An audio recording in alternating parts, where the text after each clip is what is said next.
satisfação que eu participo dessa sessão como coordenador da sessão, especialmente no momento que a gente vê uma pessoa dentre as que a gente formou ao longo da vida, conduzindo o seu trabalho com tanta qualidade e afetividade. Desde os primeiros momentos que eu convivi com a professora Rita, a gente já percebia, assim, aquela pessoa que chega para a gente com luz própria. E isso não deixa de ser uma grande qualidade dela, porque não tem hora ruim. Todas as horas com a Rita são boas ou ótimas.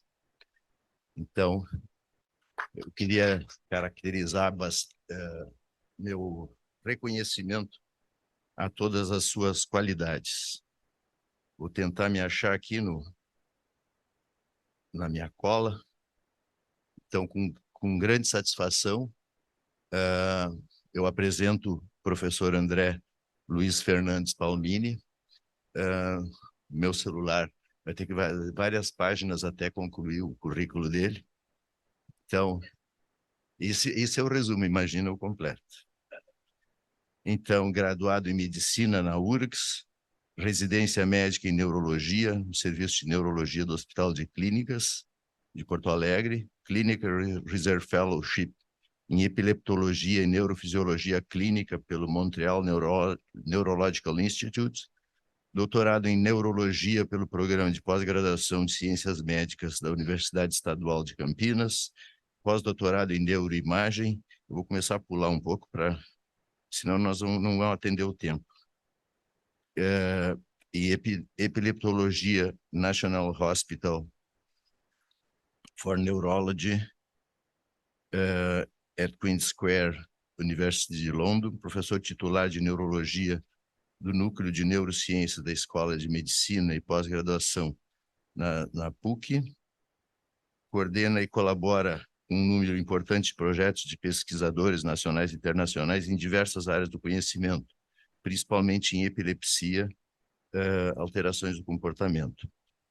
E também déficit de atenção, hiperatividade, demências, neuroimagem nas doenças do comportamento.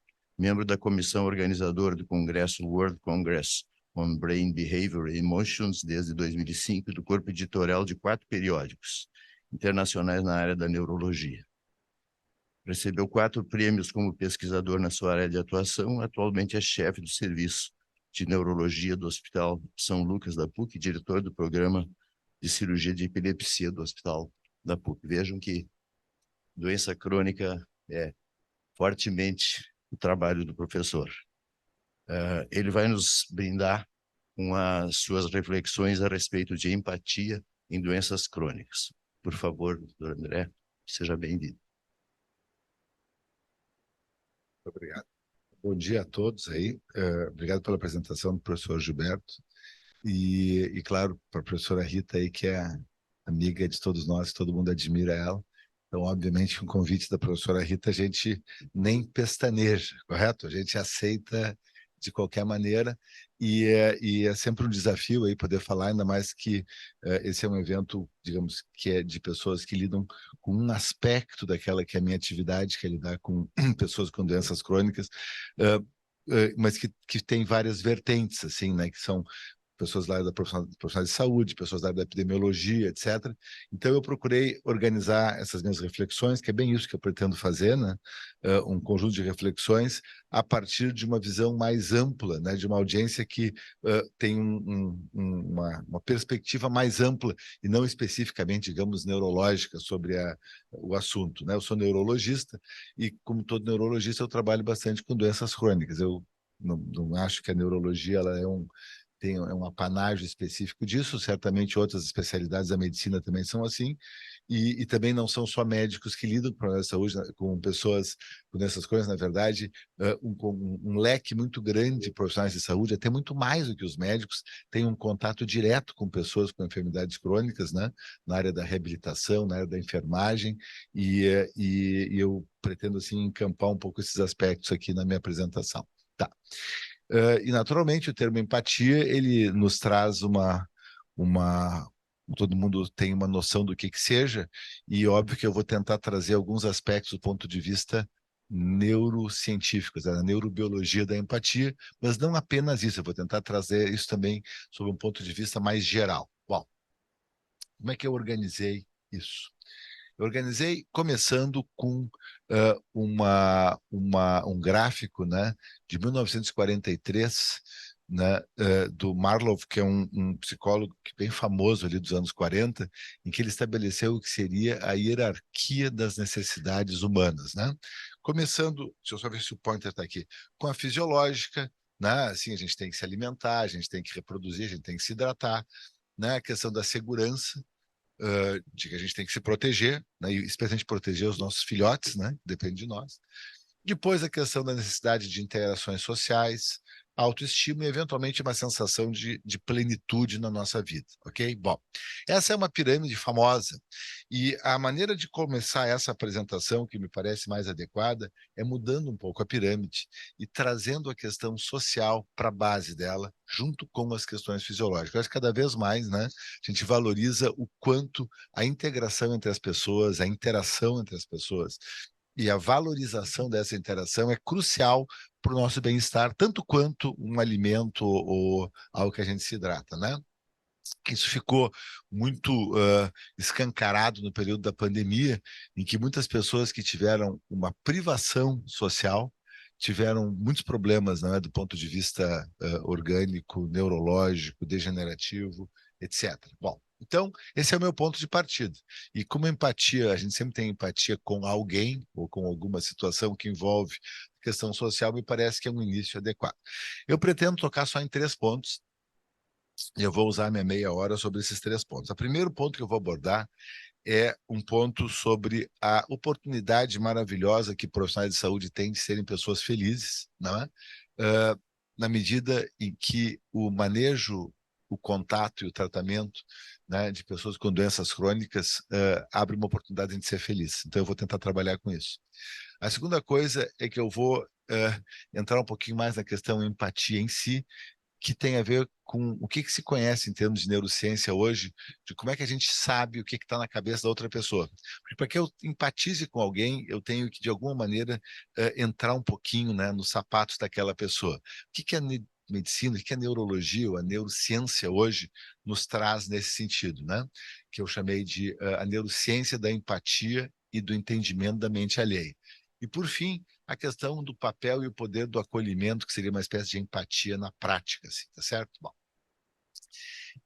para iniciar essa minha apresentação, quando eu fui dar uma estudada, assim, claro, todas as vezes que a gente é convidado para alguma coisa, isso é muito importante para o pessoal mais jovem, assim, que está fazendo doutorado, mestrado, né? Quando a gente é convidado, a gente não parte do zero, a gente parte de alguma coisa que a gente já conhece, que a gente já estudou, que a gente já preparou, e a gente acrescenta as coisas com a perspectiva do que a gente vai falar para enfatizar mais um ponto ou outro ponto. É claro, eu tenho uma disciplina que até eu vou sair daqui, não vou poder ficar discutindo muito o nosso assunto, porque eu tenho aulas 9h45 ali no prédio 12, que é justamente sobre a neurobiologia do comportamento humano. Então, eu tenho uma base disso. Mas como é que eu pensei para apresentar aqui? Eu disse assim, olha, vamos fazer de conta que eu não tenho muita coisa preparada e que eu vou começar buscando um pouco a literatura dessa preocupação de pessoas com doenças crônicas. E eu achei um artigo de uma área que não tem nada a ver com a minha, né, que é da reumatologia, sobre pessoas com artrite reumatoide, que é uma doença crônica. E é interessante que é um artigo sobre que preocupações pessoas com uma doença crônica têm, e claro que vão variar um pouquinho conforme a doença, né? Mas aqui me parece que o artigo faz uma visão ampla de situações que se passam na mente de pessoas com doenças crônicas. Então me acompanhem um pouquinho aqui, ó. Deixa eu ver se eu consigo botar o ponto. Então, eu preciso me organizar em termos de enxergar o que está lá. Então, a primeira coisa é que quem tem uma doença crônica frequentemente não quer demonstrar que tem, tá certo? Então, tem a sensação de que, eventualmente, eu pareço que está tudo bem comigo. Então, a pessoa gosta de parecer que está tudo bem, certo? Então, tenta lidar assim com a invisibilidade da doença, uma preferência para escondê-la e, eventualmente, o embaraço, né, o constrangimento com sintomas que vai tentar esconder. A segunda preocupação é que frequentemente gera uma crise de identidade. Assim, eu era de um jeito antes de ter isso, a partir do que eu tenho isso, eu passo a ser de outro jeito. E quem sou eu a partir desse novo momento, não é? A terceira coisa é que ter esse problema ocupa o mindset da pessoa o tempo todo. A pessoa está o tempo todo preocupada e pensando naquilo. E, por fim, não é? A pessoa tem que lidar com a necessidade e com a realidade de que isso é uma coisa crônica. Então, nesse artigo, ele pega frases que as pessoas diziam e que ilustram cada um desses aspectos. E que eu achei legal pegar uma frase de cada aspecto para trazer para você. Tá certo? Então, aqui, na questão, eu não vou conseguir ver lá, mas na questão de tentar esconder um pouquinho, né? Que it's one of those things you can't see it, ok? Eu pareço que eu estou bem, na verdade, quando as pessoas olham para mim, eu estou aparentemente tudo bem, tá certo? Eu não quero parecer que eu tenho um problema, é aquela coisa da invisibilidade, né? A outra coisa é assim, ó. Algumas vezes meu marido chega em casa e eu tô assim, tô cheio de maquiagem, etc., como se eu estivesse totalmente bem, e aquela noção de tentar esconder isso um pouquinho, né? Mas também aquela outra coisa que é o embaraço, o constrangimento, né? Quer dizer, essa aqui é sobre pessoas com artrite reumatoide, então eu de repente tô com as minhas mãos inchadas, os meus dedos inchados, e é um pouco constrangedor ir sair com alguém e ter que meio que esconder as minhas mãos e tal. Então são as preocupações que as pessoas têm, e aquela coisa assim, eu acordo de manhã, na primeira coisa quando eu boto meus pés no chão, eu já penso que eu tenho aquela doença, que eu tenho aquele problema. Então, na verdade, eu achei bastante bacana aqui, né, ter estudado e o fato desse artigo trazer coisas que são aparentemente óbvias, mas às vezes alguém tem que escrever, a gente tem que ler o óbvio e se lembrar desse óbvio cada vez que a gente conversa e avalia um paciente. Quer dizer, esse último item ali, que eu achei bem importante, é a pessoa assim, ter uma idade X, imaginar que ela vai viver mais Y anos com aquele problema. Como é que ela vai estar?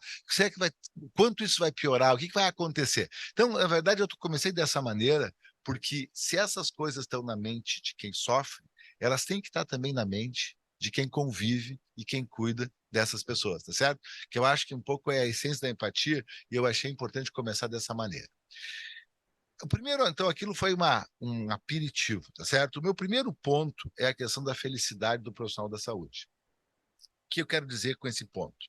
Eu quero dizer que atuar como profissional de saúde com pessoas que têm doenças crônicas nos oferece uma oportunidade única de ser feliz. E eu achei interessante isso. Isso foi uma ideia que veio na minha cabeça lendo coisas e eu vou tentar explicar como é que eu refleti sobre isso a partir do que seria um aparente paradoxo, tá certo? Qual é o aparente paradoxo? Como é que gente que trabalha com pessoas que sofrem, que estão preocupadas, que o tempo todo tem uma preocupação na mente, uma angústia relacionada a isso. Como é que lidar com essas pessoas no dia a dia pode te fazer feliz? Né? Quer dizer, quem não trabalha nessa área, quem não é profissional de saúde e quem tem amigos de outras áreas que trabalham em qualquer outra coisa, frequentemente a pessoa, o teu amigo diz assim, bah, mas eu jamais faria o que tu faz. Imagina, eu tenho uma vida tão mais, ok, eu vou ali, eu trabalho naquele banco, ou eu sou arquiteto, falo com o meu cliente, vejo lá o material que tem que ser entregue, ou o outro lá é dentista, bom, dentro da saúde, mas o outro lá sei lá, engenheiro, aí o outro lá é funcionário público, trabalha numa área X lá da administração. Bem, eu faço o meu trabalho, tal, eu não preciso me envolver com esses dramas humanos, tá certo? Então, em última análise, o que as pessoas estão nos perguntando é como é que lidar com dramas humanos pode trazer felicidade e não um peso, entendeu? É claro que eu não vou querer ser naivo, é claro que o dia a dia de quem lida com pessoas sofridas traz também um peso, mas traz grandes oportunidades de ser feliz e eu vou tentar mostrar onde é que entra a neurociência desse aparente paradoxo. Qual o paradoxo? De que profissionais da saúde têm grandes oportunidades para serem felizes, apesar de lidarem com dor, tristeza, sofrimento e desespero, tá certo? Então, para entender esse paradoxo de encontrar felicidade lidando com tristeza, a gente tem que entender um pouquinho do que é felicidade e entender um pouco a biologia do bem-estar e da tristeza. E depois ver como é que a gente aplica isso em pessoas com doenças crônicas, tá certo? Bom, fala, professora. Tá, então eu estou tentando traduzir, eu estou falando muito ligeiro, então eu vou falar very slowly. If I knew Professor Cho was going to be here, I'm going to be very slowly. I'm sorry about this. Então, vamos lá. Então, entra o filósofo, tá certo? Isso aqui é uma frase do Immanuel Kant, né? Que o conceito de felicidade tem a ver não com a razão, mas sim com a imaginação. Todos nós fazemos uma narrativa mental das coisas o tempo todo, né? Quer dizer, o que está na mente de cada um é a impressão digital da gente, mais própria, mais única do que a nossa impressão digital, e a gente vai imaginando coisas, e essa imaginação pode nos ajudar a trazer a felicidade ou não, tá certo? Então, esse é um ponto de partida. E aí eu procurei estudar um pouquinho sobre o que significa ser feliz, né? Não faltam artigos sobre felicidade no planeta Terra, na literatura, e eu peguei um autor, de pegar outros, né? Um cara que, na verdade, ele vai tentar nos dar um entendimento de felicidade em 3 planos. Para a gente entender esses 3 planos, eu peguei um outro autor, que é o cara que criou a neurociência dos afetos, chama Jack Panksepp. Ele tem um livro clássico sobre isso, e depois tem mais de 500 artigos sobre esse assunto, mas o resumo da ópera é que ele nos propõe que nós temos uma organização do nosso cérebro em 3 níveis, tá certo? Um nível básico, baixo, que a gente compartilha com os animais inferiores, os animais, com os primatas e subprimatas, com roedores, etc., que tem a ver com a organização das emoções básicas. Então, se nós estamos falando de felicidade, a emoção básica por trás da felicidade é a alegria. Então, nós temos uma área, né, um conjunto de estruturas na profundidade do nosso cérebro, mas a gente tem, o cachorrinho tem, a capivara tem, que produz a emoção nua e crua, básica, certo? Raw emotions. Isso vai interagir, já subindo um pouco, entrando na esfera humana, né, com áreas que nos permitem uma narrativa das emoções.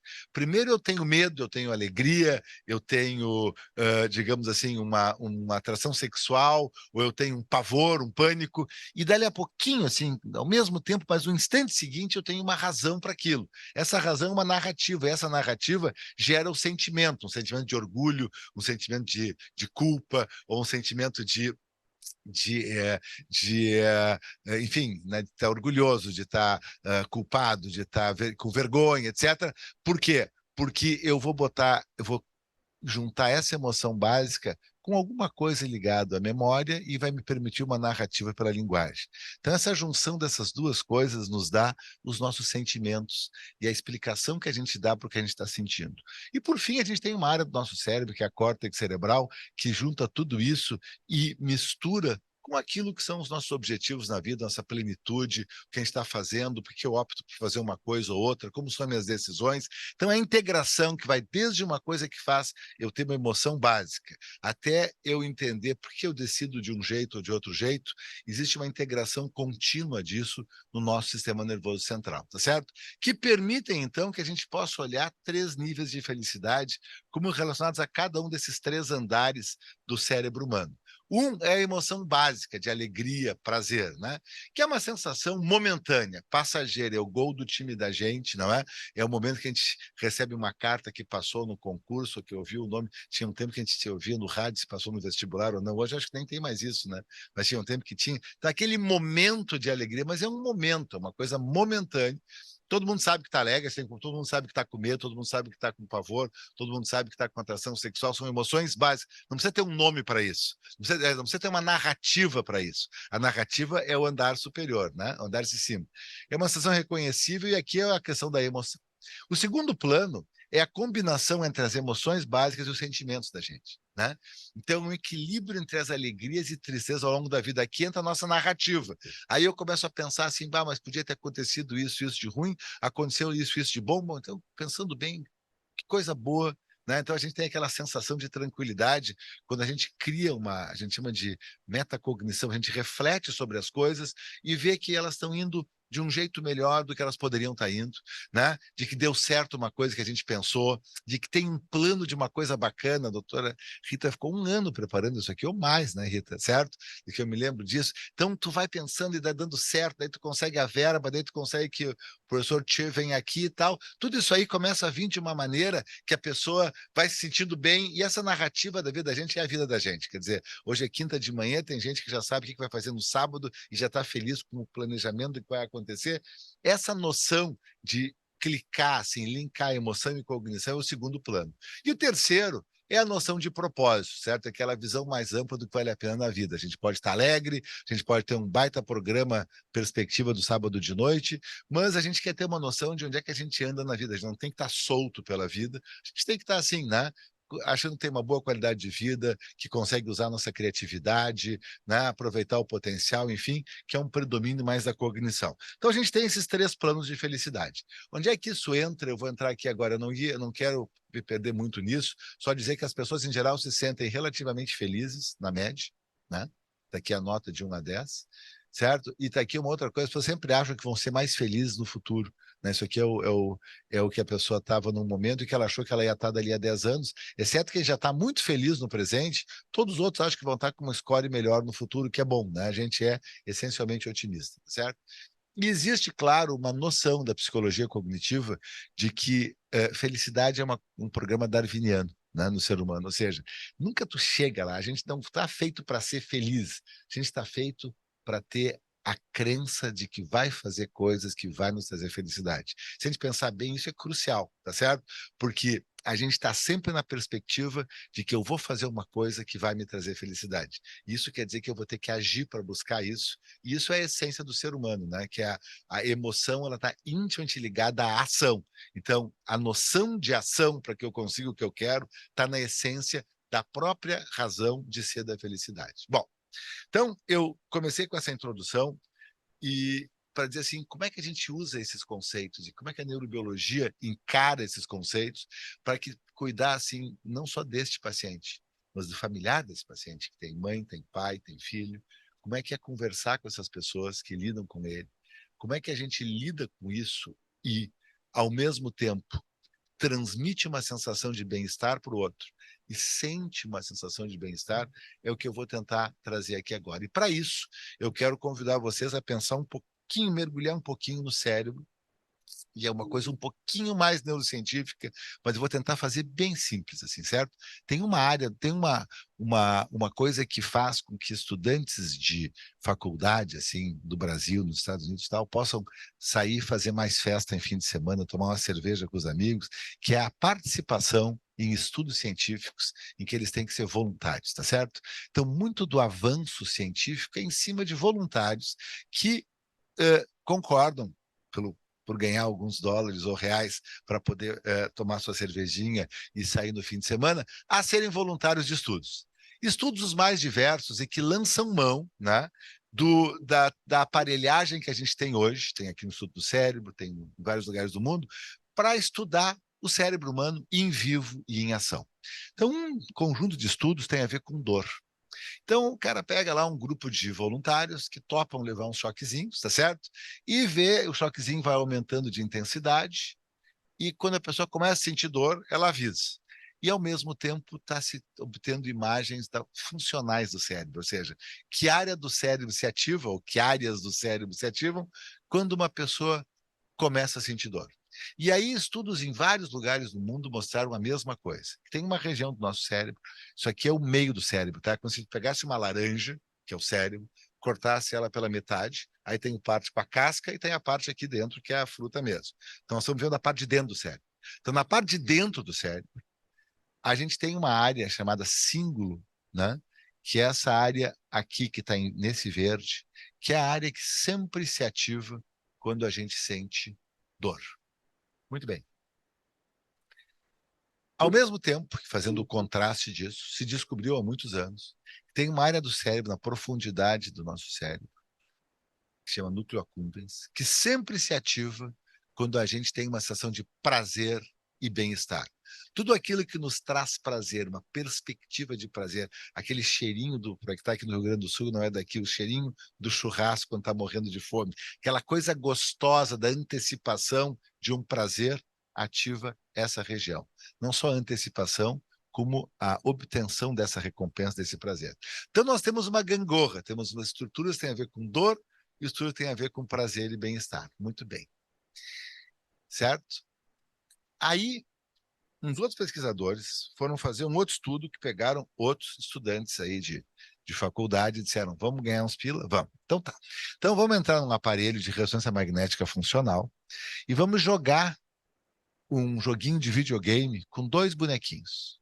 Então está aqui um bonequinho A, o bonequinho B, e está aqui o voluntário lá que topou participar do estudo, lá no aparelho de ressonância magnética. E aí é um sistema que tem uns óculos, né, que é uma coisa meio virtual, então ele está participando em 3 dimensões daquilo. O bonequinho A joga a bola para o B joga para o A joga para o nosso voluntário, joga para mim, eu jogo para cá, eu participo disso aqui. Aí, de repente, eu sou esse voluntário, de repente, os bonequinhos começam a jogar só entre eles. E eu fico esperando a bola e não vem a bola. Me esquecem, me deixam de lado. E aí eles foram ver que ativa no cérebro, quando eu sou deixado de lado, exatamente a mesma região da dor. E aí os caras resolveram achar que isso era uma coisa muito interessante, ou seja, a mesma área do cérebro se ativa quando eu tenho uma dor física e quando eu tenho uma dor da rejeição, e fizeram um paper com exatamente esse título na revista Science. A rejeição dói, um estudo de ressonância magnética da exclusão social. Então a gente tem uma área do nosso cérebro que sempre que a gente é rejeitado, é deixado de lado, faz com que a gente se sinta mal, essa área se ativa, a área da dor.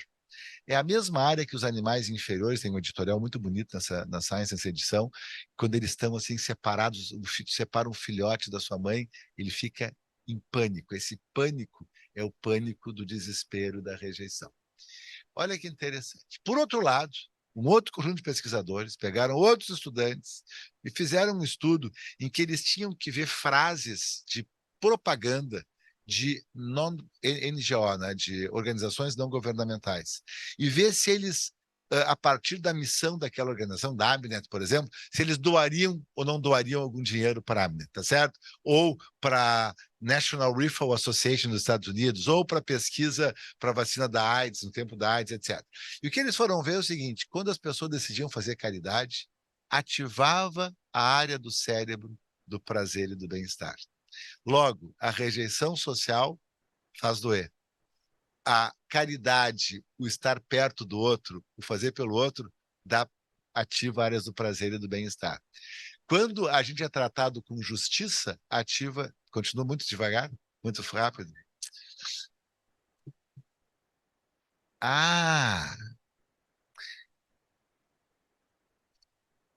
tá. Só para mim entender uma coisa. Eles entendem, eles falam espanhol. A minha primeira esposa é diplomata, então eu já morei 4 anos no Uruguai, poderia dar em espanhol, já morei 3 anos na Bélgica, eu morei na Inglaterra, eu poderia falar nas duas coisas, ela fez questão que eu falasse em português, então eu vou falar em português.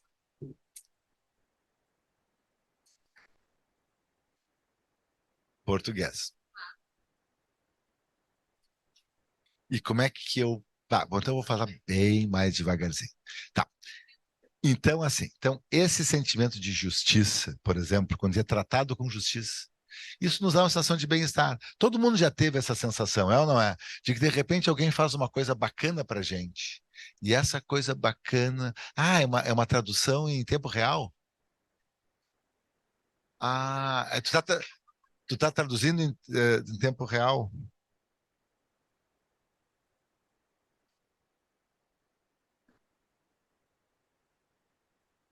Perfect. Vamos lá. Então, na realidade, pessoal, esse o resumo da ópera, está aqui, ó. Essas coisas que estão em vermelho aqui fazem parte da rede neural das coisas que nos fazem sentir dor e sensações ruins, físicas ou psíquicas. A dor, a exclusão social, o luto, ser tratado de forma injusta, ser comparado de forma negativa a outra pessoa, isso nos dói. O que é interessante é que o cérebro processa isso como dor realmente. Ao mesmo tempo que prazeres físicos, ter uma boa reputação, ser tratado com justiça, fazer caridade, cooperar entre as pessoas, nos dá uma sensação de bem-estar. Então, isso aqui nos bota numa questão muito importante do ponto de vista social. E, naturalmente, se a gente cuidar do outro, valorizar o outro, entender o outro, faz com que o outro se sinta bem e a gente se sinta bem, poder lidar com pessoas com doenças crônicas, seus familiares, poder confortar essas pessoas, acolher essas pessoas, é uma coisa que certamente nos traz sensações de bem-estar. E eu vou complementar essa primeira parte dizendo o seguinte: uma vez que eu estava nesse lugar aqui na Inglaterra, esse jornal fez uma matéria, o Financial Times, de que esse cara, que é um cara meio conhecido, assim, um Malcolm Gladwell, tá certo? É um psicólogo, que ele estava assim meio na crista da onda ali na virada 2010, 2011, e aí ele foi fazer uma semana daqueles stand-ups que os caras gostam de fazer, ficava lá num teatro falando, né? Tipo um Fronteiras do Pensamento, versão inglesa. E a matéria do Financial Times era que, coincidentemente ou interessantemente, um teatro de Londres naquela semana não ia ter nenhuma peça de teatro, porque ia ser ocupado por um cara que ia chegar lá e ia ficar falando. E aí ele se pergunta por que alguém iria pagar para assistir um cara falar, se poderia pagar muito menos e comprar os livros dele, ler os livros dele, poderia ver na internet, que alguém iria lá e ocuparia aquilo ali. E daí ele fala isso aqui, ó: People are hungry for knowledge, vírgula, for a better understanding of the world, to be inspired by remarkable people. Tá certo? As pessoas, na verdade, todos nós somos famintos por ser inspirados por pessoas que eu traduzi por admiráveis, tá certo? Então, na verdade, a primeira parte do que eu quero dizer aqui é o seguinte: a gente tem que ser, para os nossos pacientes, para os familiares, né? Independente da área que a gente atue do ponto de vista da área da saúde, nós temos que ser pessoas admiráveis, porque com isso a pessoa vai criar uma ligação conosco, que a gente vai poder, a partir daí, exercer essa sensação de fazê-los felizes e a gente se mais confortados e a gente mais feliz. Para isso, a gente precisa de 3 tipos de energia: a física, a emocional e a espiritual, tá certo? Para que a gente possa efetivamente lidar bem com essas pessoas. Ou seja, a gente tem que acordar com vontade de mudar a vida das pessoas. A gente tem que ter uma energia emocional para estar disponível para essa empatia. A gente tem que tentar estar bem com a nossa cabeça. E estar bem com a nossa cabeça é valorizar o que a gente faz. Porque valorizando e vendo o propósito, volta para a questão da felicidade, vendo um propósito naquilo, isso reboteia, né? Comes back as happiness, ou uma sensação de bem-estar. E a energia espiritual também. Então, na verdade, essa é a conclusão da primeira etapa, certo? Né? Existe uma realidade que é um insubstituível papel de pessoas admiráveis. Então, que é o que profissionais de saúde devem ser para pessoas com doenças crônicas. Ou seja, a mensagem número 1 aqui é que nós temos que ser pessoas admiráveis para as pessoas. Ou seja, você tem que chegar e aquele familiar daquele teu paciente tem que dizer assim: aquele auxiliar de enfermagem, quando ele chega aqui, eu sei que ele vai saber lidar, que ele vai dar aquela palavra de conforto, que ele vai conseguir transmitir uma coisa que vai aliviar o ambiente, baixar o peso. Isso é pessoa admirável. Não precisa ser um Malcolm Gladwell, não precisa escrever 10 livros. É o pequeno detalhe do que a gente faz no nosso dia a dia que pode permitir que a gente seja uma pessoa importante para quem está sofrendo cronicamente, tá certo? Né? Ser alguém que valoriza e exerce a intensa experiência da comunicação direta e empática. E esse é o papel crucial do profissional de saúde. E aí entra a segunda etapa do que eu quero falar, que é como é que se faz isso. Então, como é que a gente consegue ser essa pessoa? Como é que a gente consegue ter essa empatia? Né? Como é que o nosso cérebro lida e organiza isso, certo? E é isso que eu quero agora trazer. E para entender isso, né, para dar um viés um pouquinho da área que eu trabalho, que é a área da neurobiologia, né, ou das neurociências clínicas, eu trago um tema com o qual vou concluir a minha apresentação, que é o tema do entendimento do que está na mente alheia, certo? E esse tema, ele parte de um construto psicológico, de uma função neuropsicológica chamada teoria da mente. O que é a teoria da mente? Teoria da mente é corretamente interpretar esse cartoon aí. O que esse cartoon quer dizer? Quer dizer que tem 2 menininhas, a Célia e a Anne. Elas têm lá 3 anos de idade, não é isso? 2 anos de idade, e elas estão brincando, como 2 menininhas brincam ali na escola, em casa. E tem aqui um ursinho de pelúcia que está nesse carrinho. Elas estão brincando. E daqui a pouco a Sally, ela que está vendo aqui que está o ursinho, botou o ursinho de pelúcia aqui nesse carrinho, ela sai para fazer xixi. E ela volta. E enquanto ela está fora, a Anne pega o ursinho, tira do carrinho e bota no baú. E a pergunta, quando a Sally volta, porque a Sally estava lá e não viu que essa menina tirou o ursinho daqui e botou ali. Então a pergunta é, onde é que ela tem que procurar o ursinho? Então, se eu mostro isso e faço essa pergunta para qualquer um de vocês aqui, nós vamos nos dividir em duas respostas, a certa e a errada, tá certo? Bom, a, a, a primeira impressão, assim, de que é bem impulsivo, assim, onde é que ela tem que procurar? Ela tem que procurar onde está o ursinho. Só que está errada essa resposta.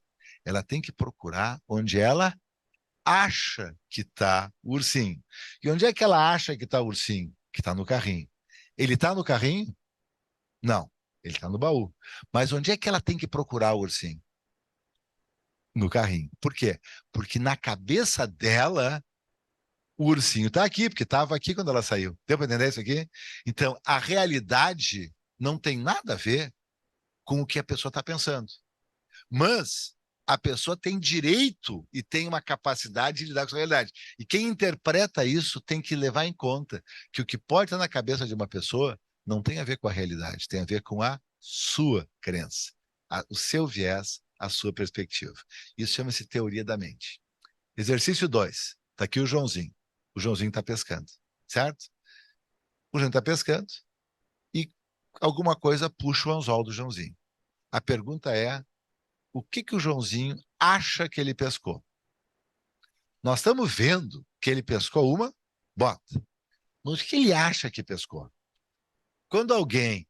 Certo? Então eu estou vendo isso aqui, eu estou vendo que ele pescou a bota, mas se eu tiver que responder o que ele acha que pescou, em geral, quando alguma coisa puxa a linha do caniço, é um peixe, tá certo?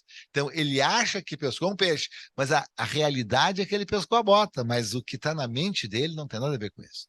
Então, esse é um feito extraordinário, tá certo?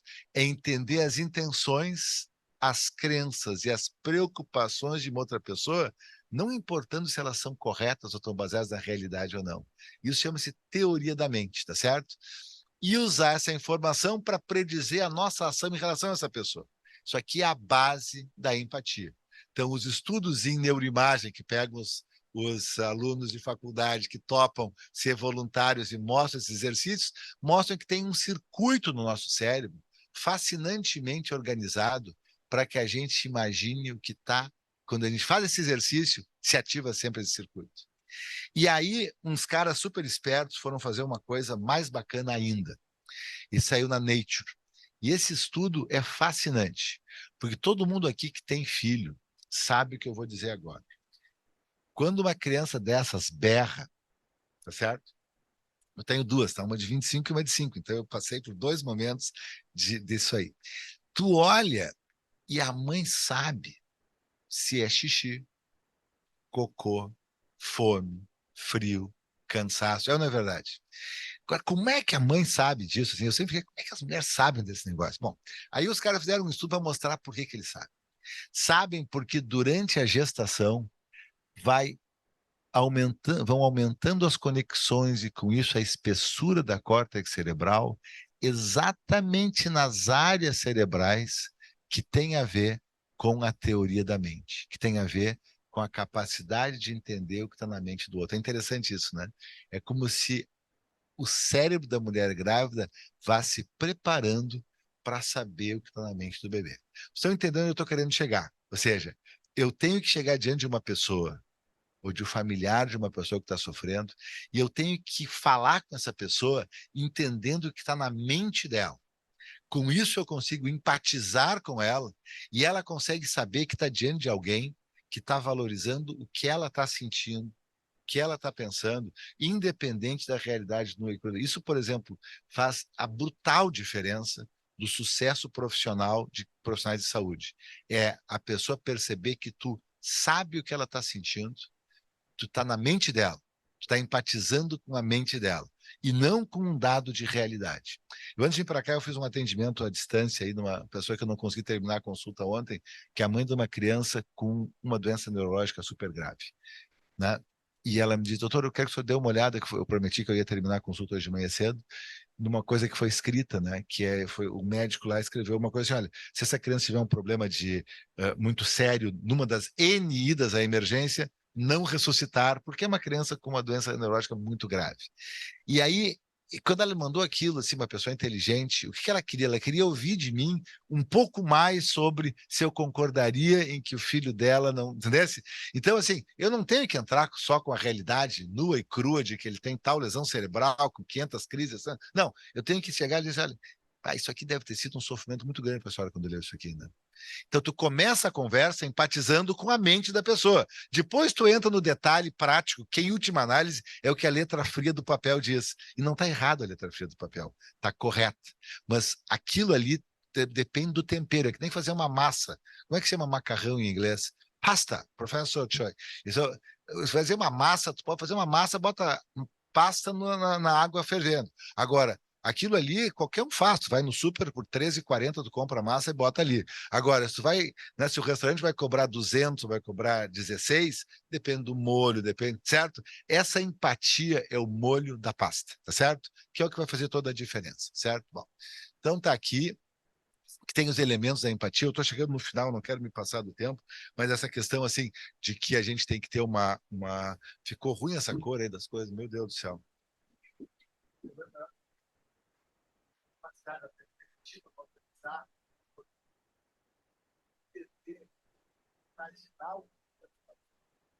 Mostrar eu preparei essa aula. Quando eu falei com essa senhora, eu pensei assim: a primeira coisa que uma mãe, quando lê isso aqui, fica é que ela fica muito chocada. Então, eu vou dizer para ela o que eu acho que ela deve ter ficado mesmo. Mas isso chama-se de preocupação empática, ou seja, eu tenho a preocupação de mostrar para ela que eu sei o que ela sentiu na hora que ela leu aquilo, tá certo? E por fim, né, entender essa questão do sofrimento pessoal que ela tá passando. Na verdade, esses 4 elementos eles estão absolutamente congruentes, tá certo? Bom, Uh, então, assim, só para terminar, se sabe hoje que uma parte dessa capacidade empática está ligada aos nossos neurônios em espelho, certo? Isso aqui é um experimento muito bacana com eletrodos intracerebrais, mostrando que se ativam exatamente tanto para uma sensação, aquela face de desaprovação, né? Quando eu estou preocupado, ou quando eu estou vendo um sorriso, tanto faz, eu ativo os mesmos neurônios se eu estou fazendo aquilo, executando, ou se eu estou observando alguém fazer. Ou seja, nós temos neurônios que se ativam exatamente igual quando a gente faz, quer dizer, maneira de dizer assim, cientificamente falando, né, com alto índice de coerência entre a gente fazer e observar alguém fazer. Então, a gente tem um sistema que realmente nos conecta socialmente, tá certo? Tá? Olha que coisa bacana.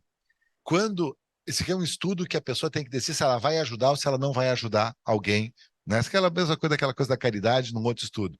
Quando ela decide que ela vai ajudar, o que ativa? A área do cérebro da recompensa e do bem-estar. Muito bacana isso aqui, né? Tá certo? Da formação de vínculos aqui da teoria da mente, tá certo? E olha que interessante, quando ela vai ajudar, e aquilo é custoso para ela, vai fazer uma caridade que é realmente uma caridade, né, ativa muito mais essas áreas que têm a ver com a preocupação empática com o outro. Você ativa muito mais, né, o que é o branco aqui, né, certo? Quando tem como é que se chama? Quando vai ter um custo aquilo, quando aquilo vai fazer de verdade para ajudar o outro de verdade. Então, terminando assim, como é que é isso na prática? Esse é um amigo meu, que ele é ortopedista. Ortopedistas são os caras que, em geral, eles recebem o paciente, está com dor aqui e tal, pega lá, tem que operar, não tem que operar, bota assim, bota assado. Claro que eu estou fazendo um estereótipo, mas ele é todo assim, ele adora conversar, ele faz uma psicologia ortopédica, uma ortopedia psicológica, mas ele acredita que falar com gentileza faz toda a diferença para a pessoa melhorar da sua dor nas costas. Segundo ele, a maioria das queixas que um ortopedista recebe são essas coisas assim relacionadas à idade, postura, hábitos, e que se tu conversa com a pessoa, relaxa ela e ela valoriza aquilo ali, ela melhora muito mais do que dá o anti-inflamatório. É a opinião dele, então tá aqui, ele ganhou o coraçãozinho e tal. Então, e eu terminaria com isso, né? Na área assim que eu trabalho, que é na medicina, mas eu acho que eu poderia colocar de maneira geral para o problema da saúde, que a gente tem que ir junto com o comprimido. Quer dizer, a gente consegue empatizar, se a gente consegue transmitir esperança, confiança, explicar que a gente realmente entende o que a pessoa está sentindo, é como se a gente entrasse junto com o comprimido. e é como se como se fosse uma dose maior do comprimido. Eu tenho clara convicção de que dá mais certo o tratamento que a gente vai junto com o comprimido. Muito obrigado pela atenção.